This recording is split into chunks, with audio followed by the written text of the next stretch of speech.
This is Paul Turner, the immigration barrister at Imperium Chambers. Today I'm going to be talking about deprivation of UK citizenship. Have you been deprived of your UK citizenship because of deception, or have the Home Office threatened to, or are you frightened that you might lose your UK citizenship? Well, I can and have helped a number of people. I've decided to prepare this video as I've come across increasing numbers of people who have had this happen to them, whether this be the Home Office writing saying they're thinking about depriving it, or alternatively depriving it and the next steps that's open to the individual. It's important to say at the outset that if you have been threatened with the deprivation of your citizenship, British citizenship, or had it deprived, you must take immediate steps either to try and stop the deprivation or to avoid suffering unnecessarily if it's already taken place. Today I'm going to concentrate on the cases of people that have been deprived of their citizenship, often on the basis of quite historic, say 20-year-old deception. Here at Imperium Chambers, I've had several clients that have been deprived of their citizenship by the Home Office because they've been accused about lying about their nationality or their age or name when first arriving in the United Kingdom.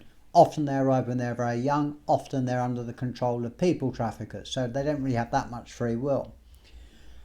The background to it legally is that the Home Office has the power to deprive someone of their citizenship under the British Nationality Act of 1981, either for the public good, as in the case of the highly publicised case of Shamima Begum, for example, or where the citizenship was obtained through fraud or lying.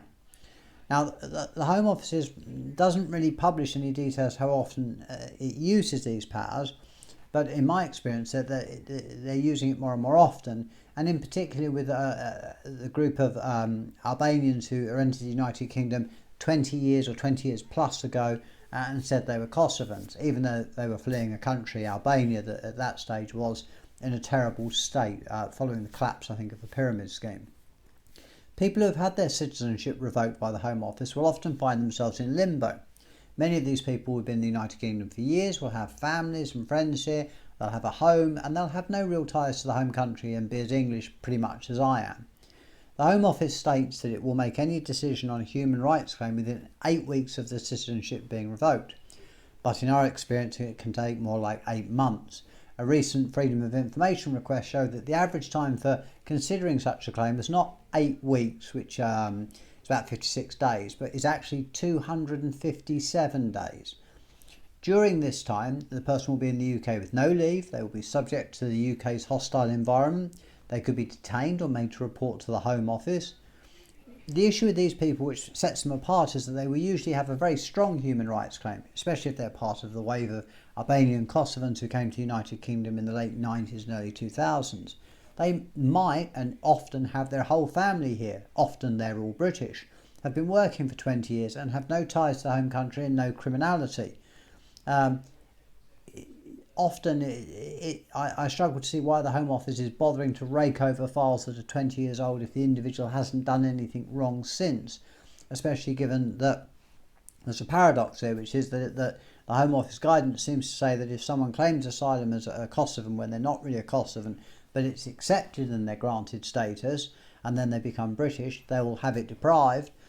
Whereas if their asylum claim wasn't believed and they just stayed in the country illegally, but they were then given leave to remain and then British citizenship on the basis of, say, the legacy scheme, then the Home Office doesn't revoke their citizenship. And there are also other examples, say if the person was a minor, they don't tend to revoke the citizenship there. But the area is a legal minefield with huge consequences to those people that are affected.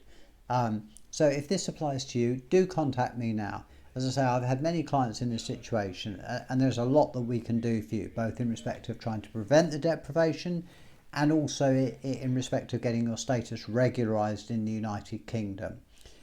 We can put forward the best possible case as to why deprivation shouldn't happen, either because you fall within a certain policy or there are exceptional circumstances as to why it shouldn't happen. And equally, if it has happened, we can put forward a compelling human rights claim that will hopefully be determined quickly, and if it isn't, we can push for it to be determined quickly so that you can get back to living your life as you've been living it before. So this is a rather niche area of law, but I thought I would do a video on this particular topic because I have come across quite a few of these cases recently. Thank you again for watching. Please stay safe during this pandemic.